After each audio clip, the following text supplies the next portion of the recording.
Hello, I'm Zola Levitt. On this program, we're going to Israel's largest, most modern city, the Big Orange, and then to a settlement house where Jewish and Arab children come together in peace. All that and more on our program.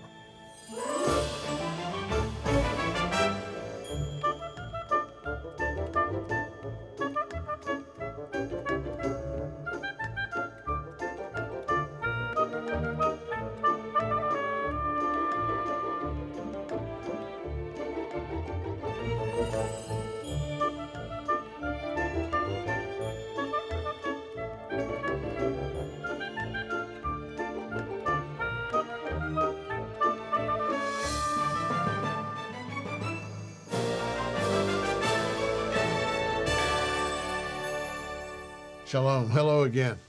Well, we're going to the Big Orange, as I said. That's the sister city to New York City, the Big Apple, and of course it's Tel Aviv, Israel's center for business and commerce, a very modern hustle-bustle city. We'll first go down to Jaffa, which is on the south of Tel Aviv, and we'll look across the Mediterranean Sea, since these are coastal cities, at the beautiful skyline of modern Tel Aviv.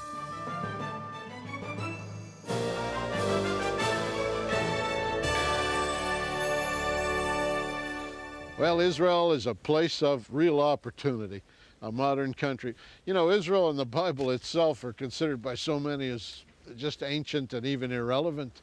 There are churches that consider the Old Testament out of date. Replacement theology is taught. God is finished with this old land. CNN shows this place, dusty streets and small towns and little villages that don't count for much. And the truth is, it's a modern and beautiful place, and that's what this series is about.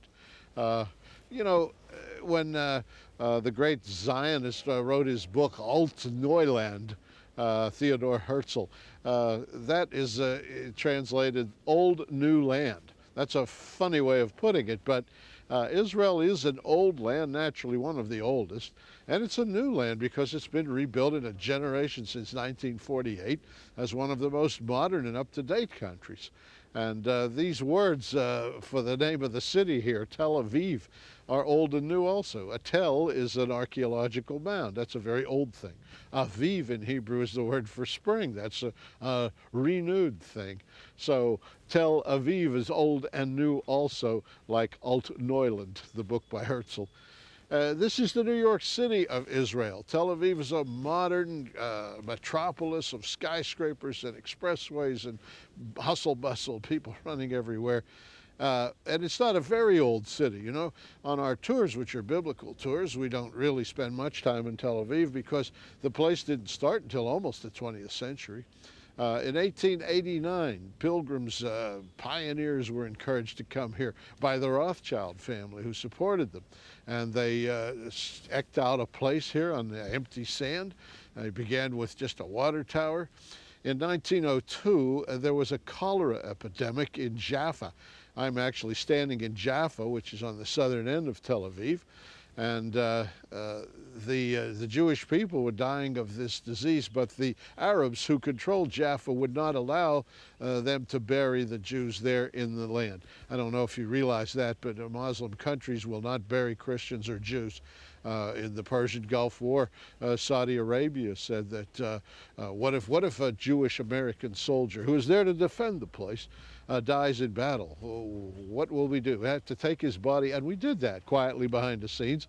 If anybody was killed that shouldn't be buried and would contaminate the soil, we had to carry them outside of the place, imagine. Of course, when the Jewish people were buried north of the city, north of Jaffa, why, that attracted them to that area when they went to visit the graves and so on. And in 1909, 60 families decided to really make a settlement, and they did something very unusual. They went down to the seashore, they gathered up seashells, and they wrote on the seashells the names of each family, and then they wrote lot numbers for portions of land within the city of Tel Aviv. And then they sent the children to choose a seashell out of one hat for the land and out of the other hat for the family name, and that is how they originally got their first lots here. And now, of course, as you can see behind me, it's a center of the world. It's a political center, a religious center, certainly, big stock market, a diamond exchange. So many wonderful things have happened to Tel Aviv over the generations. Well, in 1936, there was an Arab uprising in Jaffa so serious that it closed the Jaffa port. And that gave an opportunity for the Jewish people to build their own port north again in Tel Aviv. It opened Tel Aviv to sea commerce. And well, as Abba Eban said, you know, the Palestinians seem to never miss an opportunity to miss an opportunity. They had an opportunity back then to keep their port open and keep the Jewish people with them and together cultivate that industry, but instead closed their port, and so the Jews took it over, and now they have the biggest marina in the whole Middle East. Now 40% of the Israeli population occupies the Tel Aviv metroplex, you might call it, or the whole greater metropolitan area, reaching almost over to Jerusalem on the south and east, and up the coast quite a ways towards Caesarea and Haifa on the north.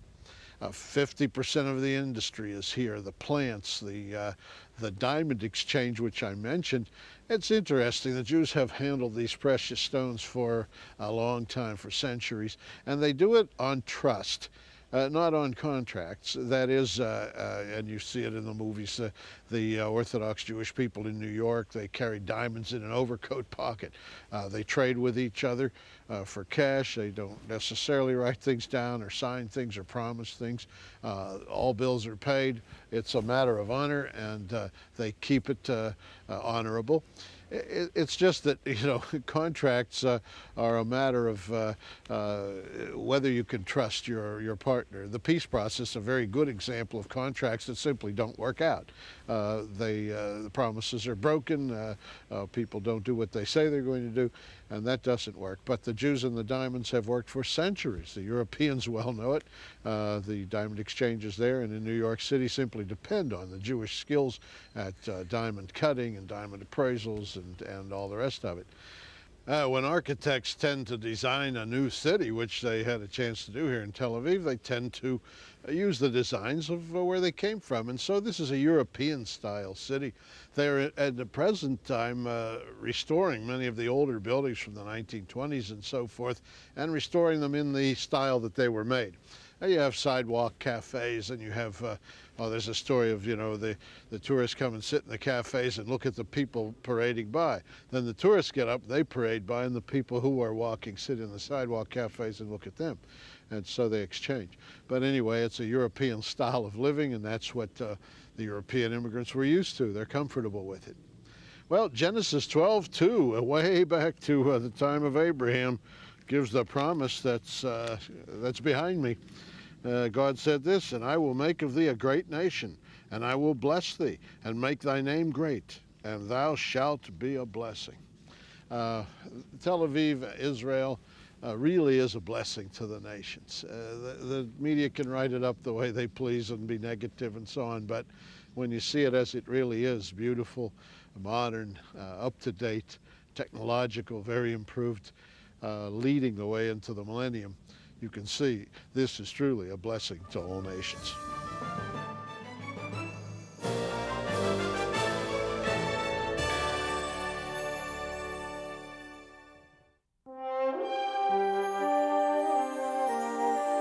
Thus saith the Lord God, I shall gather you from the peoples, and assemble you out of the countries where you've been scattered, and I will give you the land of Israel. The wilderness and the dry land shall be glad. The desert shall rejoice and blossom as the rose. You shall know that I am the Lord when I bring you into the land of Israel.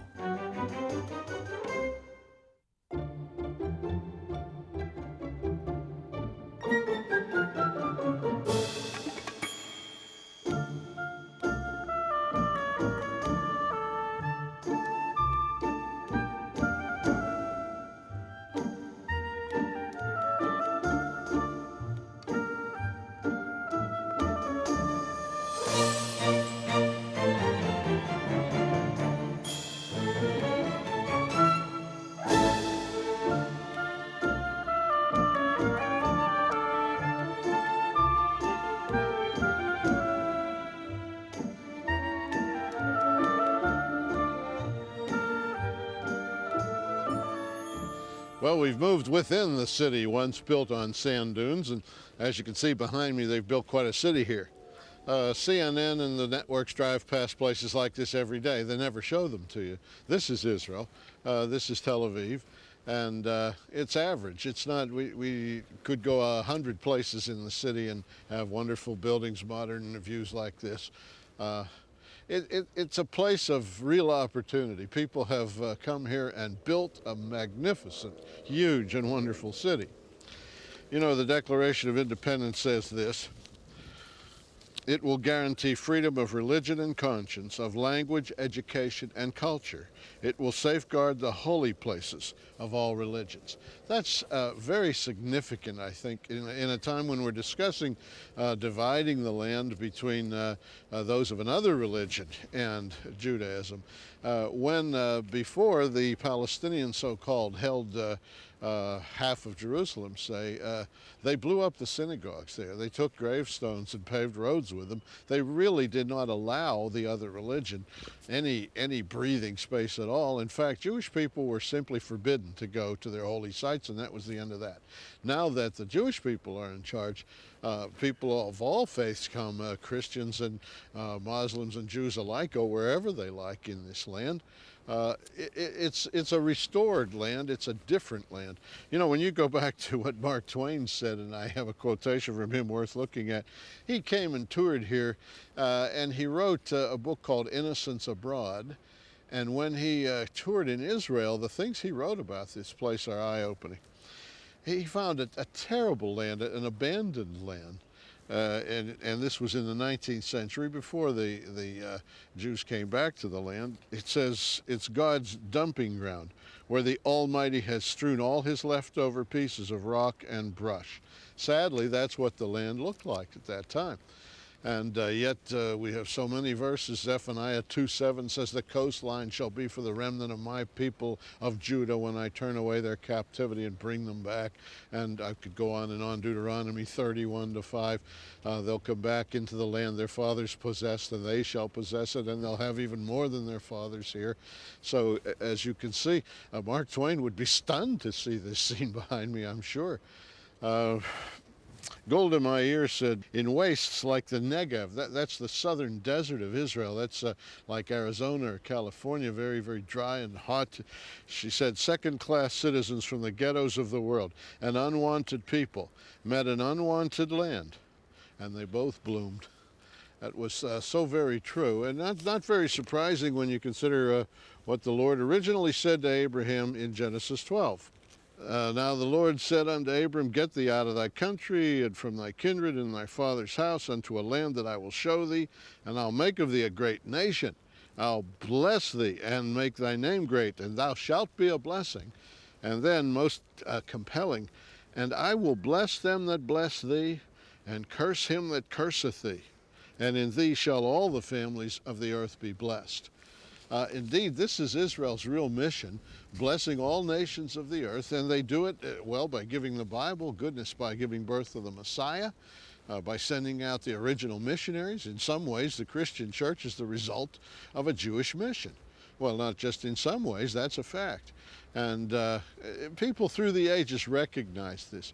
Arthur Balfour in Europe, in England, one of God's key men, gave out a declaration that the Jews really do have a historical right to establish their own country in their own land, their own society. And he said this in 1917, and it was an original inspiration for the Jews to come back here and possess the land their fathers possessed. The idea of the Jews coming back is Zionism. Now, that term has been thrown around. The Arabs, in a public relations move, decided to say that Zionism is racism. Nothing could be further from the truth, and I mean that. Zionism brings all Jews back to Israel. That's what it's about. They come from all nations, and they come to this land. And that means that people who are white, people who are black, like the Ethiopians, people from Russia, China, the Orient, people, Jewish people from every nation, it's the opposite of racism. This is the only country that brought black people from Africa here, not as slaves, but as first-class citizens, and not to work here, but as owners of this land. They do not have to apply to live here. They are promised this land by Almighty God, for goodness sake. So Zionism in reality is the opposite of racism, since it deals with all races. The Arabs put that as a UN resolution, and the UN voted it in mindlessly, not even knowing the definition of the word, and then later rescinded that approval. Well, the nation should understand by now that God means it when he says, I'll bless them that bless thee and curse him that curses thee. Well, for example, in our own generation, the United States has prospered so well because in at least previous administrations, we were blessing Israel wonderfully. We helped them. We gave them aid. We helped them bring their immigrants in and so forth. And America has prospered. What did the Arabs here do in the same time but boycott Israel and persuade people, just blackmail, if you trade with Israel, we won't sell you any oil, or we'll raise the price, or whatever. And that was just the opposite. But then how have the Arabs fared? They're poor, they're downtrodden, they're backward. They haven't prospered very well. Well, look at Europe, which is still staggering from World War II in many places, or Russia, which is coming apart, anti-Semitic nations which have suffered for cursing Israel, versus the United States, which gave the Jews a home and freedom and prospered by their industry. Zionism really is faith. It's a kind of a faith in this land. And faith, you know, in Hebrews 11:1 is defined for us as a belief in something not seen.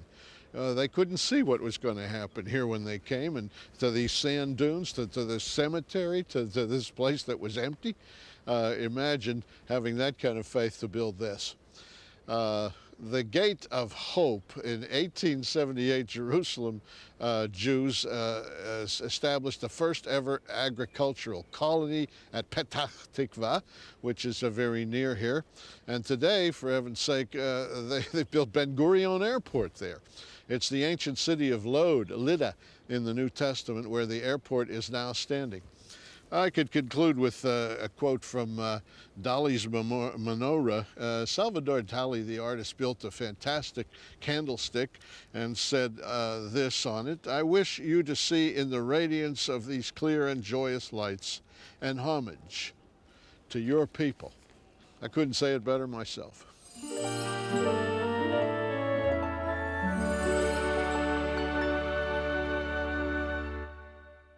Jaffa is often translated in the Bible as Joppa, J-O-P-P-A, where Peter spent the night at Simon the tanner's house when he was summoned to Caesarea to see Cornelius, and the first Gentile of the church age was saved. Peter left from the town we're going to go to now, and we're going to go to a settlement house like a YMCA where Arab and Jewish children get along in perfect peace, and isn't that the beginning of any real peace process? The children. During the day, pupils are coming here to have activities, but the idea is that people can meet the other side. We have here Christians, Muslims, and Jews. Afternoon, and we have about 2,500 pupils during the day. Afternoon, we have 1,400 members. We have all religions. We celebrate all holidays. We celebrate Christmas, Ramadan, Purim, Hanukkah. And the third part is all the peace activities. For example, we have meetings between a priest, imam, Muslim imam, and rabbi to talk about the connection between peace and religions. We have a very big peace festivals. People are coming from Arab countries, and Arabs and Jews are coming from Israel to hear it. When we started this center, we expect that in the first year we will have 120 people. That's all. And the first year we had 1,000 members in the center. So people like it. People in Israel want to do it. How many schools are represented here, and why do they come here? Why don't they just participate in the same things right at the school where they attend? Okay, we have something like 14 schools. We have Arab schools, we have Jewish schools, and we have mixed schools. Some of them are coming to use our facilities because we have a very big and nice facilities. And but the idea is to give the opportunity to people to know other side. So the idea is, first of all, we have mixed schools, and we have also Arab and Jewish schools that come to special programs. For example, we have Jewish schools and Arab schools that are coming to make a theater groups or music bands or ballet or something like that. And together we try to give them the opportunity to know the other side, play together, and after that we can talk about politics.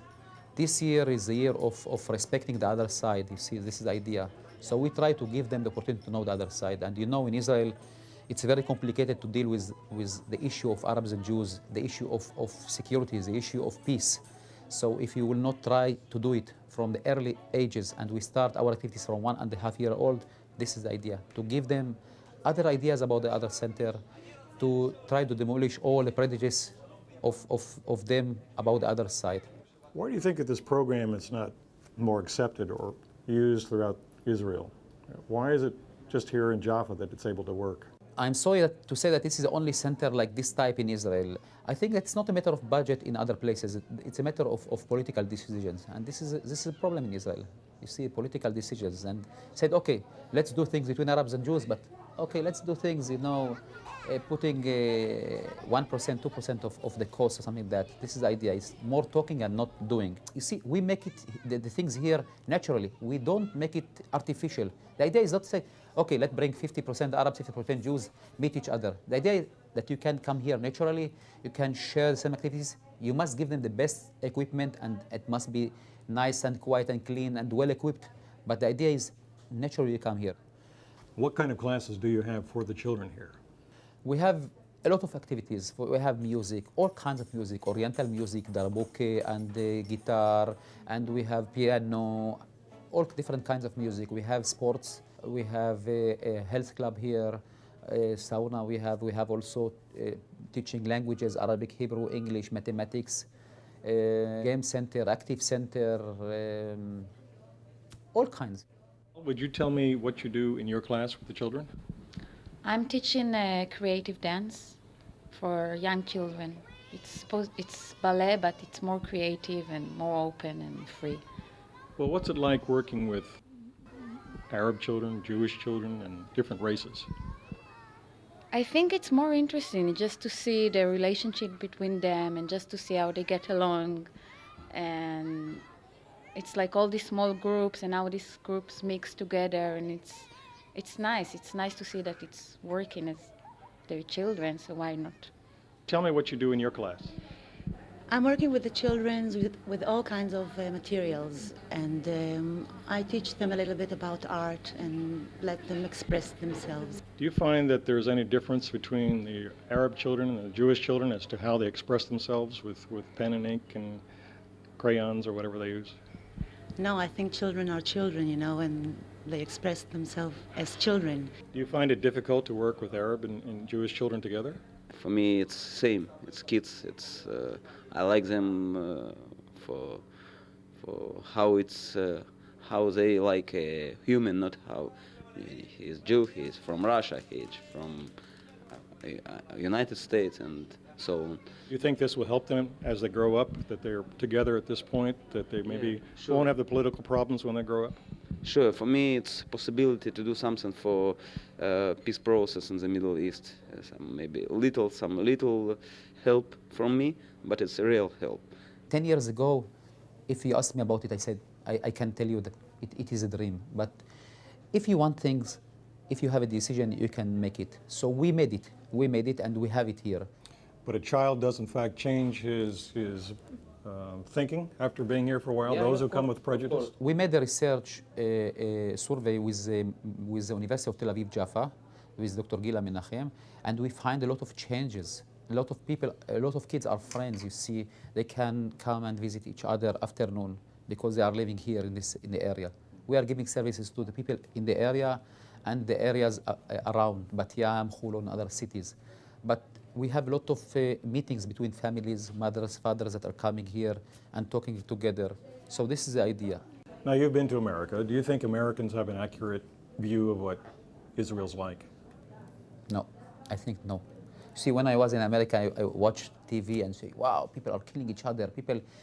In America, people think that we are shooting each other in the streets. So it's not like this. We have tension. I said, we have tension between Palestinians and Israelis, but it's more on the borders. It's not, people are not shooting each other. So it's not so, it's not so rosy, but it's not so bad. So people are living here. We have a lot of tension, and we try to live together. We must continue living together. So this is the idea. It's not like things that you see in TV. Mostly you see in TV, mostly the bad things, the terrorist actions, and we are against it. All of us, Arabs and Jews together. Because when you have a bomb in a bus or on a street, an Arab or Jew can injure because it's not a matter of an Arab and Jew. So we are in the same boat, I say, and this is the idea.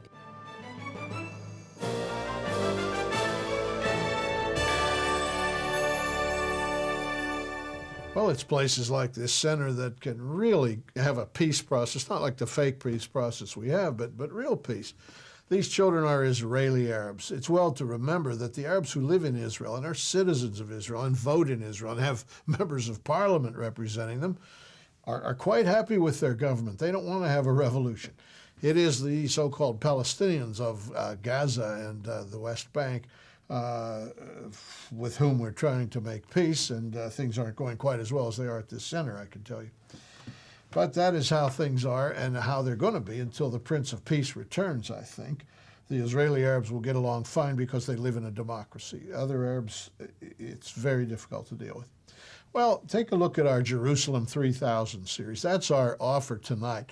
Why Jerusalem 3000? Well, that establishes the age of Jewish rule in the land. Even it went further back than that if you count the judges and the time since Joshua came. But at least since David ruled in Jerusalem, it was the capital of Israel, and it is today. And we have covered those 3,000 years in a rather thrilling series of video programs.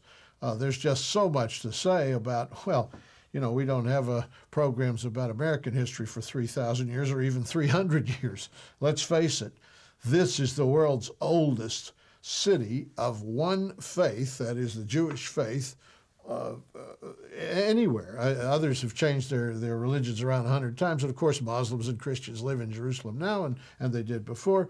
But 3,000 years ago, David of Israel called it the capital of Israel, and today Ehud Barak of Israel calls it the capital of Israel. No other city can make a statement like that. So get the video series. You can also get the music cassette. There's some very thrilling songs on there, including our best-selling Sha'alu Shalom Yerushalayim, Pray for the Peace of Jerusalem. And as you do so, remember the gifts and funds, folks. That's how we're really able to go there, take a TV crew with all the problems with the equipment and insurance and vans and hotels and meals and so on. Help us out, if you will. And Sha'alu Shalom Yerushalayim. Pray for the peace of Jerusalem.